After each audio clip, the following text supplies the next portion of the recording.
Hi, Miss Eglin here. Today I'm going to be reading Chapter 17 of Lois Lowry's The Giver. Today is declared an unscheduled holiday. Jonas, his parents, and Lily all turned in surprise and looked at the wall speaker from which the announcement had come.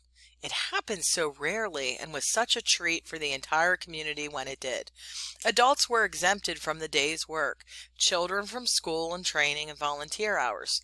The substitute laborers, who would be given a different holiday, took over all the necessary tasks, nurturing, food delivery, and care of the old, and the community was free. Jonas cheered and put his homework folder down. He had been about to leave for school. School was less important to him now, and before much more time passed, his formal schooling would end. But still for 12s, though they had begun their adult training, there were the endless list of rules to be memorized and the newest technology to be mastered. He wished his parents, sister, and Gabe a happy day and rode down the bicycle path looking for Asher. He had not taken the pills now for 4 weeks. The stirrings had returned, and he felt a little guilty and embarrassed about the pleasurable dreams that came to him as he slept. But he knew he couldn't go back to the world of no feelings that he had lived in so long. And his new heightened feelings permeated a greater realm than simply his sleep. Though he knew that his failure to take the pills accounted for some of it, he thought that the feelings came also from the memories. Now he could see all of the colors, and he could keep them, too, so that the trees and grass and bushes stayed green in his vision. Gabriel's rosy cheeks stayed pink even when he slept, and apples were always red. Now, through the memories, he had seen oceans and mountain lakes and streams that gurgled through the woods, and now he saw the familiar wide river beside the path differently.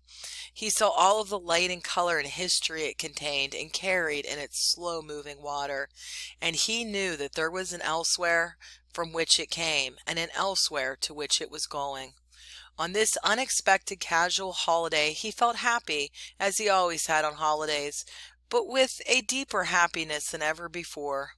Thinking, as he always did, about precision of language, Jonas realized that it was a new depth of feelings that he was experiencing. Somehow they were not all the same as the feelings that every evening and every dwelling, every citizen analyzed with endless talk.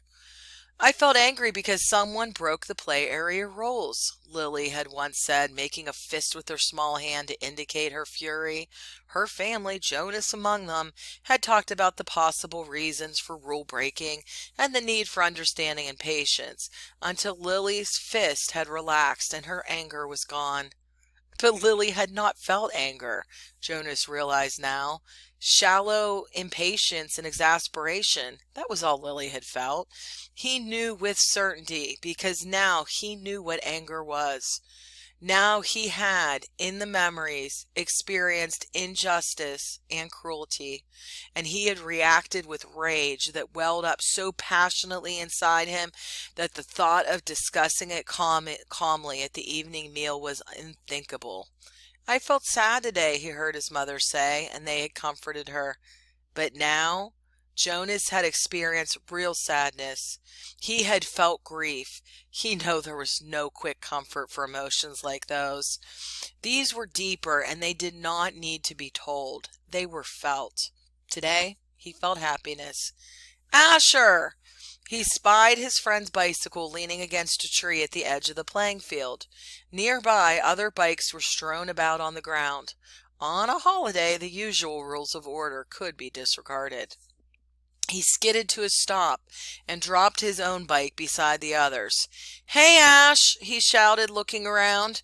There seemed to be no one in the play area. "Where are you?" "Psh!" A child's voice coming from behind a nearby bush made the sound, "Pow! Pow! Pow!" A female 11 named Tanya staggered forward from where she had been hiding. Dramatically, she clutched her stomach and stumbled around in a zigzag pattern, groaning. "You got me!" she called, and fell to the ground, grinning. Blam! Jonas, standing on the side of the playing field, recognized Asher's voice. He saw his friend aiming an imaginary weapon in his hand, dart from behind one tree into another. Blam! You're in my line of ambush, Jonas. Watch out. Jonas stepped back. He moved behind Asher's bike and knelt so that he was out of sight. It was a game he had often played with the other children, a game of good guys and bad guys, a harmless pastime that used up their contained energy and ended only when they all lay posed in freakish postures on the ground. He had never recognized it before as a game of war. Attack! The shout came from behind the small storehouse where play equipment was kept. 3 children dashed forward, their imaginary weapons in firing position.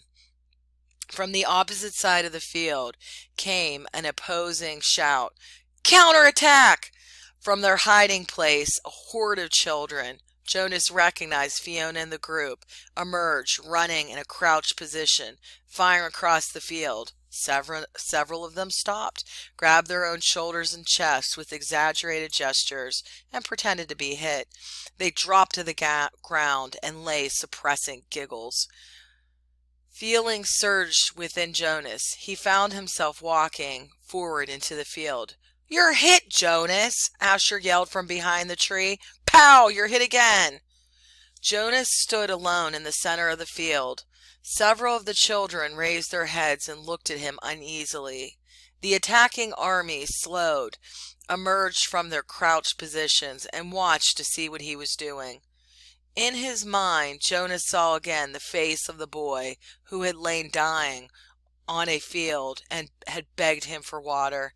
He had a sudden choking feeling as if it were difficult to breathe. One of the children raised an imaginary rifle and made an attempt to destroy him with a firing noise. Then they were all silent, standing awkwardly, and the only sound was the sound of Jonas's shuddering breaths. He was struggling not to cry. Gradually, when nothing happened, nothing changed, the children looked at each other nervously and went away. He heard the sounds as they righted their bicycles and began to ride down the path and led from the field. Only Asher and Fiona remained. What's wrong, Jonas? It was only a game, Fiona said. You ruined it, Asher said in an irritated voice. Don't play it anymore, Jonas pleaded. I'm the one who's training for assistant recreation director, Asher pointed out angrily. Games aren't your area of expertise, Jonas corrected him automatically. Whatever. You can't say what we play, even if you are going to be the new receiver. Asher looked warily at him. I apologize for not paying you the respect you deserve, he mumbled. Asher, Jonas said. He was trying to speak carefully and with kindness, to say exactly what he wanted to say. You had no way of knowing this. I didn't know it myself until recently, but it's a cruel game. In the past there have... I said I apologize, Jonas. Jonas sighed. It was no use. Of course Asher couldn't understand. I accept your apology, Asher, he said wearily. Do you want to go for a ride along the river, Jonas? Fiona asked, biting her lip with nervousness. Jonas looked at her. She was so lovely. For a fleeting instant he thought he would like nothing better than to ride peacefully along the river path, laughing and talking with his gentle female friend. But he knew that such times had been taken from him now. He shook his head. After a moment his 2 friends turned and went to their bikes. He watched as they rode away. Jonas trudged to the bench beside the storehouse and sat down, overwhelmed with feelings of loss. His childhood, his friendships, his carefree sense of security, all of these things seemed to be slipping away. With his new heightened feelings, he was overwhelmed by sadness at the way the others had laughed and shouted, playing at war. But he knew that they could not understand why without the memories. He felt such love for Asher and for Fiona, but they could not feel it back without the memories, and he could not give them those. Jonas knew with certainty that he could change nothing. Back in their dwelling that evening, Lily chattered merrily about the wonderful holiday she had had playing with her friends, having her midday meal out of doors, and she confessed, sneaking a very short try on her father's bicycle. I can't wait till I get my very own bicycle next month. Father's is too big for me. I fell, she explained matter-of-factly. Good thing Gabe wasn't in the child seat. A very good thing, Mother agreed, frowning at the idea of it. Gabriel waved his arms at the mention of himself. He had just begun to walk the week before. The first steps of a new child were always the occasion for celebration at the nurturing center, Father said, but also for the introduction of a discipline wand.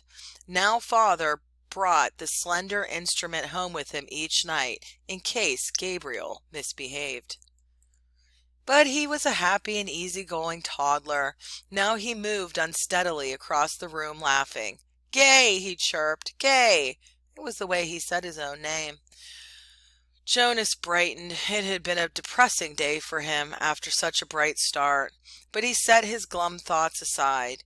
He thought about starting to teach Lily to ride so that she could speed off proudly after her ceremony of 9, which would be coming soon.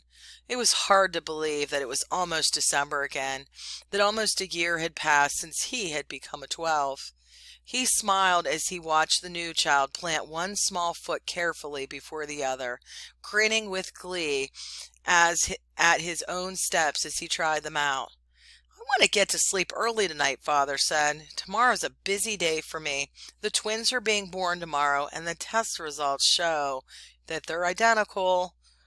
"One for here, one for elsewhere," Lily shouted. "One for here, one for else." "Do you actually take it elsewhere, Father?" Jonas asked. "No, I just have to make the selection. I weigh them, hand the larger one over to a nurturer who's standing by, waiting, and then I get the smaller one all cleaned up and comfy. Then I perform a small ceremony of release and—" He glanced down, grinning at Gabriel. "Then I wave bye-bye," he said in the special sweet voice he used when he spoke to the new child. He waved his hand in the familiar gesture. Gabriel giggled and waved bye-bye back to him. "And somebody else comes to get him, somebody from elsewhere?" "That's right, Jonas Bonus." Jonas rolled his eyes in embarrassment that his father had used the silly pet name. Lily was deep in thought. What if they give the little twin a name elsewhere? A name like, maybe Jonathan. And here in our community, at his naming, the twin we kept here is given the name Jonathan. And then there would be 2 children with the same name. And they would look exactly the same. And someday, maybe when they were 6, one group of 6s would go to visit another community on a bus. And there, in the other community, in the other group of 6s would be a Jonathan who is exactly the same as the other Jonathan. And then maybe they would get mixed up and take the wrong Jonathan home, and maybe his parents wouldn't notice. And then she paused for breath. "Lily," Mother said, "I have a wonderful idea. Maybe when you become a 12, they'll give you the assignment of storyteller. I don't think we've had a storyteller in the community for a long time, but if I were on the committee, I would definitely choose you for that job." Lily grinned. "I have a better idea for one more story," she announced. "What if actually we were all twins and didn't know it? And so elsewhere there would be another Lily and another Jonas, another Father, another Asher, another Chief Elder, and another—" Father groaned. "Lily," he said, "it's bedtime." End of chapter 17.